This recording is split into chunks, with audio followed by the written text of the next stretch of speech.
આપણે ગુજરાતીઓ ચાના ખૂબ જ શોખીન હોઈએ છીએ. ઉનાળામાં પણ આપણે ચા પીવાનું છોડતા નથી હોતા. ઘણા લોકોને ઉનાળામાં જે ચક્કર આવતા હોય છે એ આ ચાના લીધે જ વધતા હોય છે. કેવી રીતે? ચલો જાણીએ. હાય, હું doctor Riddhi Patel, consultant neurologist at Shalby hospital.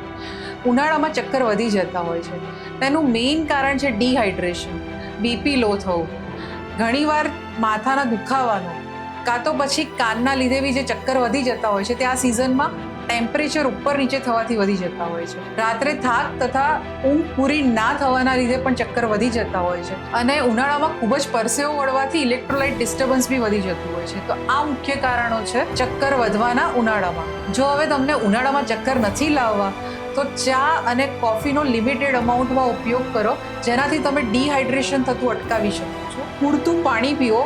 ઉનાળામાં ગરમીમાં બહાર જવાનું ટાળો. રાત્રે પૂરી ઊંઘ લો.